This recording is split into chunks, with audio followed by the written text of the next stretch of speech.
Luto tayong pulutan.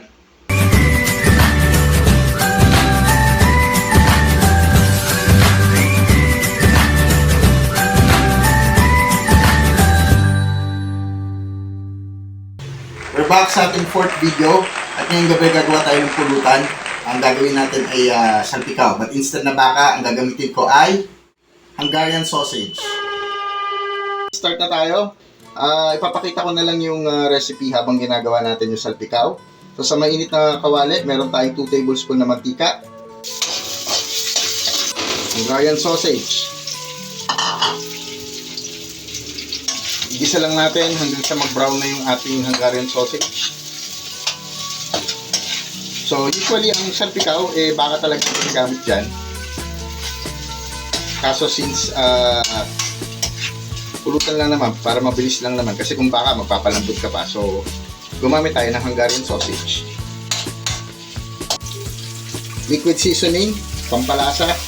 So kahit di ka na gumamit dyan ng asin, liquid seasoning lang. Oyster sauce at saka ketchup, pinagsama ko na.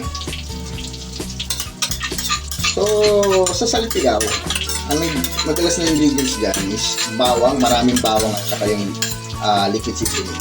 So ako, ang version ko, nilalagyan ko ng konting oyster sauce kasi naluan ko ng ketchup para ma-achieve ko yung konting reddish na kulay mamaya nung magiging magiging sarsa niya o magiging oil niya.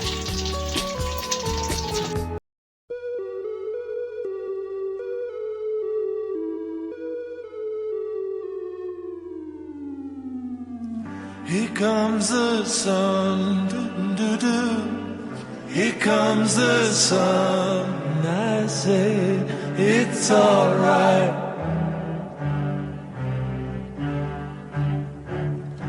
Little darling, it's been a long, cold, lonely winter.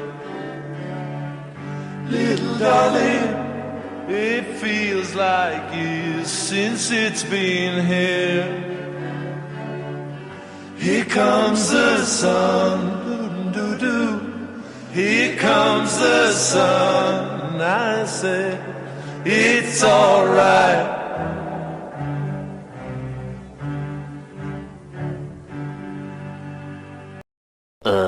Kailangan ko ng konting tubig kasi gusto ko ng medyo savory tsaka mas sauce siya later. Kung may brandy kayo, mas maganda brandy. Isang kutsarang asukal para mag-neutralize lang yung alat niya. Tapos pinch ng 5 spice powder. So again, no need na to add salt kasi malasa na siya dun sa oyster natin at sa liquid seasoning. Tapos meron pa tayong 5 spice. So 5 spice powder composed of 5 iba't ibang spices na dinurog. So ito yung star anise, cinnamon, fennel seeds, cloves, at saka Sichuan pepper. Lalagyan natin ng butter para sa added flavor and glossiness ng ating salpikaw. Tsaka ang ganda nung magiging mas kakapal ng konti yung sauce natin gamit yung butter. So ayan nyo lang siya matunaw. Actually, at this point, pwede nyo lang patayin yung apoy nyo hanggang sa matunaw na lang yung butter. Tapos, i-garnish natin later on ng toasted garlic. There you have it, ang ating Hungarian sausage salpikaw.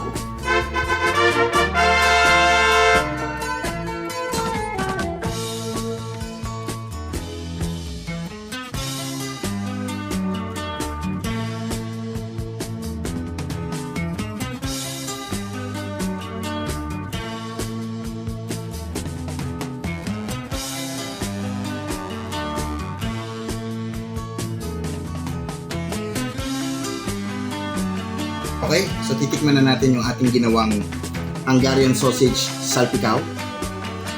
Pero bago yan, isang shot muna.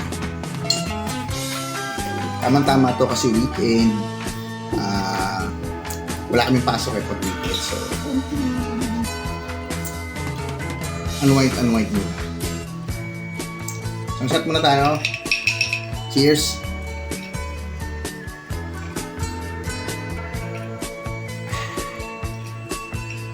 Titikman na natin. Ganda ng kulay, oh.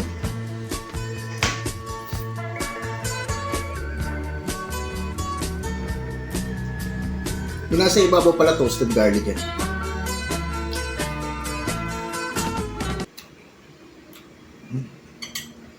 And can you feel the love tonight? It is where we are.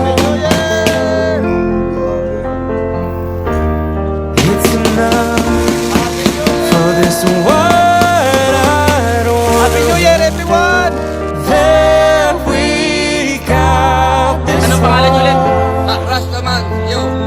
Happy human, half zombie. And can you feel the love tonight? How it's laid to rest. It's enough. Yun ang masarap.